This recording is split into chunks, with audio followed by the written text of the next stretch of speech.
Hey everybody, and welcome back to Kerbal Space Program RP-0, the mod suite for the Realism Overhaul suite of mods for Kerbal Space Program. Today we are almost broke, and we have two contracts, one for a Mars flyby and one for a Venus flyby, that we are going to inevitably fail. So other than some tricky economics that we're going to play through when those events happen, we're going to try to bankroll a lot of contracts very quickly. You'll notice I have queued up here 4 of the KR-1 A rockets with the lunar surface imaging vehicle attached to it.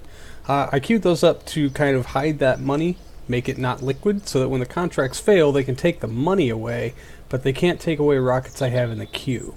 So I will be doing this a bunch, but it also gives me a chance to edit these rockets for missions that I need to do for, it basically keeps the cost down. It also keeps my assets not liquid so that they can't be stolen from me when I fail to come up on my end of the bargain. It's, we'll call it Trumpian economics. So anyway, we're going to make a push for some crewed flight, which means we need to do a lot of testing and figure out a lot of various other things as well.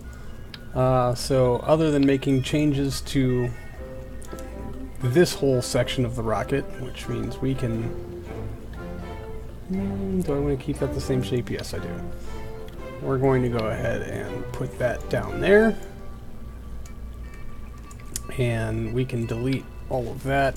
We can delete. We can pretty much delete all of this. And we're going to start fresh. Now really the only pods that we have that are capable of crewed are these. This one I really don't like using. It's kind of junky and looks terrible. I don't like it very much. This one actually has a container for carbon dioxide, has its own electric charge, and an internal tank also. It's the Bell X1A, X1B cockpit that we're going to attempt to use for crewed orbital space flight. So let's, we'll have to see how that goes. So anyway, I don't think we've unlocked life support tanks. Actually, I could be very wrong there. Maybe, maybe not. Alright, but we're gonna need a pretty big battery. Actually, you know what? Let's adjust this out to a cone because this is an odd diameter. It's like 1.25. And should keep the bottom at about 1 meter. No, actually, we're going to shorten this battery up quite a bit. I don't know why I did that. So we'll make that 1.2 and adjust this length way down. We don't need... yeah, I think 10,000 electric charge should support the capsule through a couple of orbital space flights. Now we're also going to need a life support container. 1.2 is what I had of that, yeah? Here, I'll leave the bottom at 1 meter for right now. This is just going to be for life support, which I think we have the... there it is, food, water, and oxygen.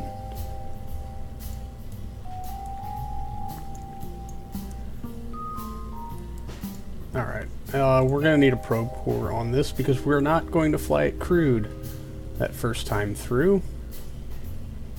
But which one? I think we're just going to have to run with the Able for right now. We will probably be removing that later, replacing it with a more robust life support tank as well as a solar panel. So let's just tidy up the way that looks a bit. Now we're really hoping that the center of mass is still way the hell up there. Alright, well let's take a look at our heat shield and see how much that affects the landscape. Got the 1.5. I guess really the 1.25 should be good enough. Oh, 20 grand. Good golly. Alright, that does bring our center of mass down, but I'm really worried that we're gonna end up head first in our re-entry with that.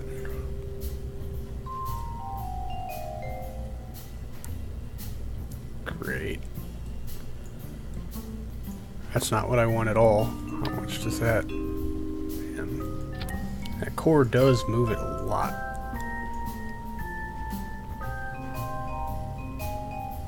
Alright, we're gonna have to run with that for right now. We will test it, obviously, and see how things shake out.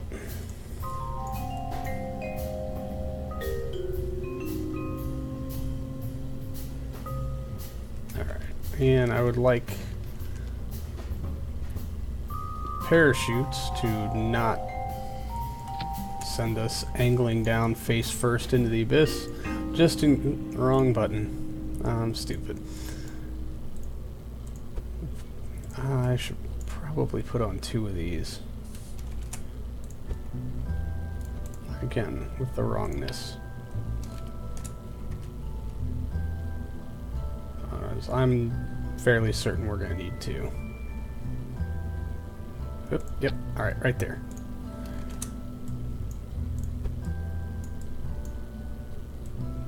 Yep. Symmetry mode. Why do you do this to me? And we'll tuck them in there nice and neat. Okay. Go back to radial. We need to adjust these, which we do from the actions, grouping. They're set up for Earth. They're main shoot. Let's go down to deploy true. Alright. Altitude deployment. Let's open the first one at 3,500. Primary deploy at 700. Yeah, let's up that to 1,000. Apply to all symmetry. Alright. Success. Where does that leave our center of mass? Still way too high. Alright, well.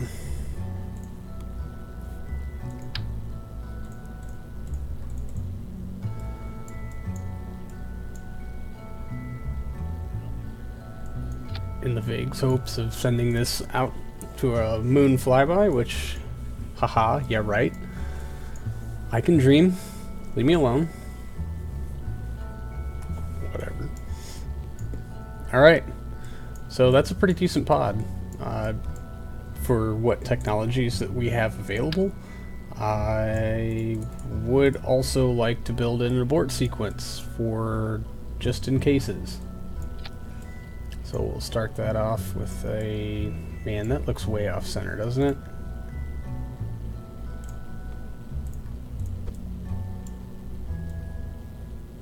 Maybe not. Does that look centered? That doesn't look centered to me.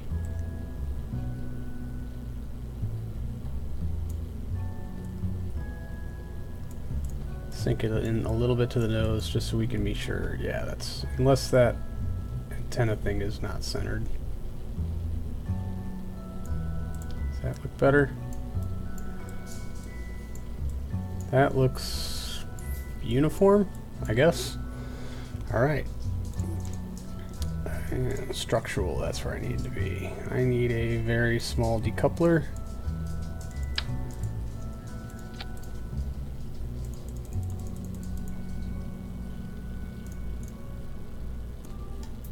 Alright. Yes, very small decoupler. Okay. And a tower. Now let's go one bigger. Alright. And since we don't have a proper decoupling tower, we're going to use 4 of these little guys. Well, 4. Maybe more. Probably more. No.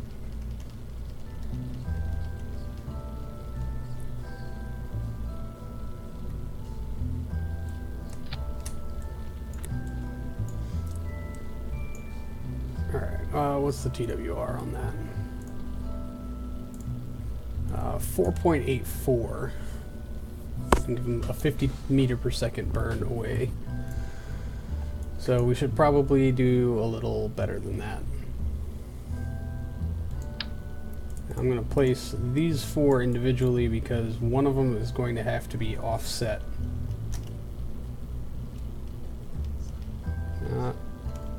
Oh man, you know what? The things that need to be off-angled, let's do these 4 on the primary and the individual ones, because this just makes working within this, oh come on, yeah, 1, 2,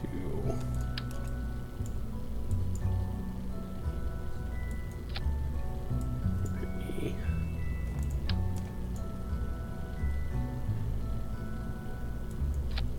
4, yeah, 8 G's of acceleration.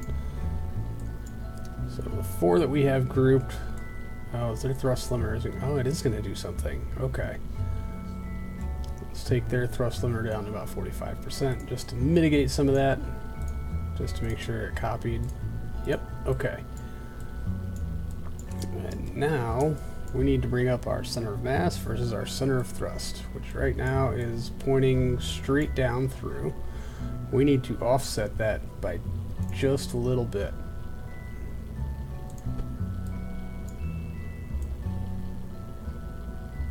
To carry us away from any exploding rockets. And maybe that'll do it.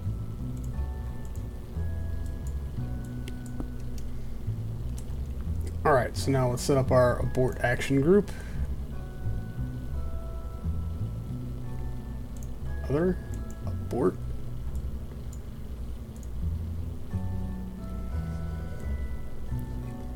Okay, I don't need any of these things. Activate engine. Activate engine. Activate engine. Activate engine. Oh, did I activate engine? How many X's are there? Yeah, I think we got them all. Alright. And then arm parachutes. Decouple from the heat shield. Alright. That is our abort action group.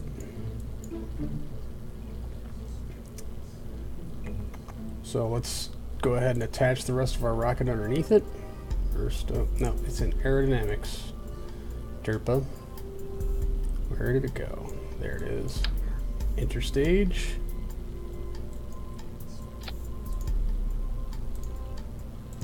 This is what, a 3 meter? Yeah, that's a 3 meter. I forgot to... Whoa. Buddy. Okay. What are we doing here? That's better. Right, and the top, we can just close that in at about 1.25, not 55, not 49. Oh, I just had it. Oh, come on. 5.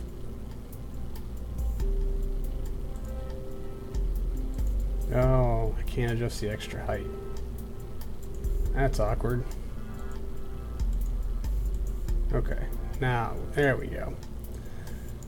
Well, that's gonna look real weird.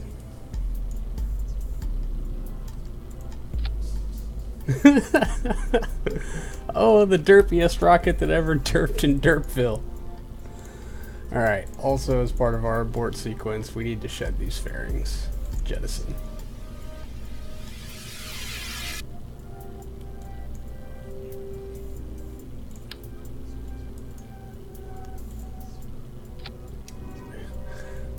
Oh, man.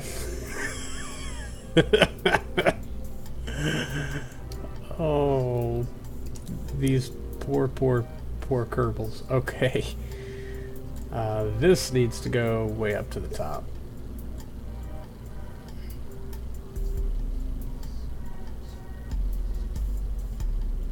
So yeah, we need to do a lot of restructuring here. So our 4 primary engines are launched. I should probably go down and make sure all of this is up to spec. Alright, 4 primaries, launch clamps, stage sep, ullage, fairing, engine, stage sep, ullage, fairing. Okay, there's something that doesn't belong. So, what are you the fairings for? Stage sep, fairing, engine.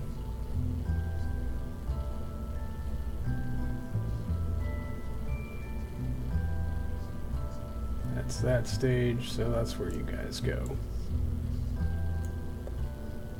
Stage sep, fairing, okay. Stage sep, fairing, engine plus RCS. Fairing, stage sep, engine, RCS. Alright, and launch tower, we should probably group those with their own decoupler. Alright, that's those fairing seps, which should probably be stepped with a bow. That decoupler, which will be fired on re-entry. There's that fairing for tower sep under standard, which should probably go way down here where we would normally fire our payload fairings, which will be after our stage 2 ignition. Heat shield decoupler, we should probably... Why can't I add? Oh, I can, I'm just dumb.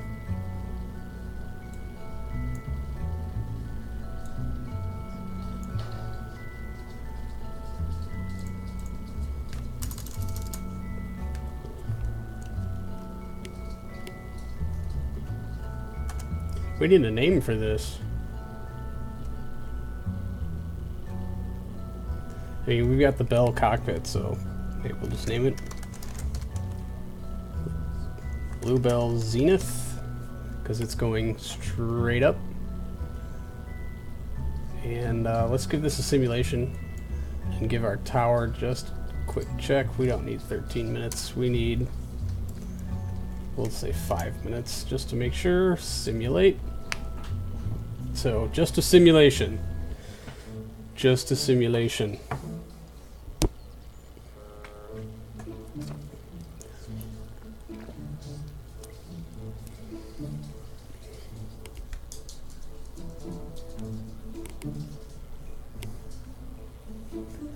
I will be absolutely amazed if this even kind of works. Just saying.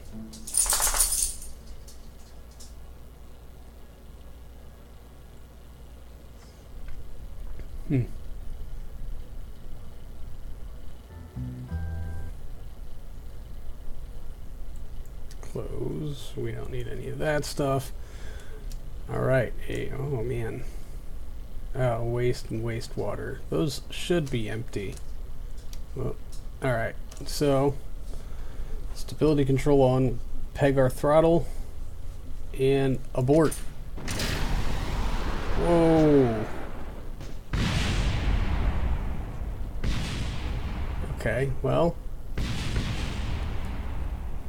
that close to the ground, it doesn't work. But it did get us clear of the rocket in a fantastic spinny fashion. We should probably do a test higher in the atmosphere just to make sure. Oh man, that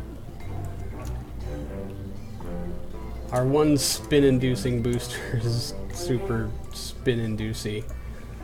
Let's dial that back in just a bit. We probably don't need quite that much of an angle to it.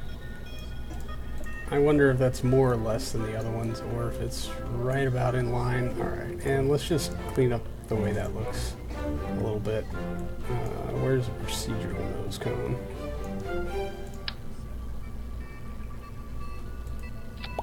There we go. Yeah, okay, set the height if okay.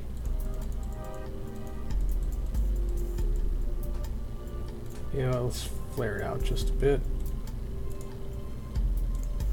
And tuck it down over some of these. There. Much better. It doesn't save the derpiness of this upper stage even a little bit. Alright, well, I think we're about ready to attempt crewed space flight. Didn't I save this as something already?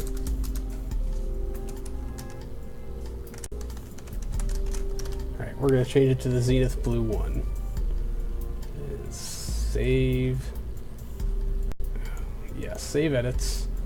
We are going to go back and do a quick simulation. Maybe. Now that we should do an in-flight safety check, I guess. But we're going to leave that for next time. So thanks for hanging out, everybody, and putting up with yet another build-a-sode. So until next time, I'll see you then.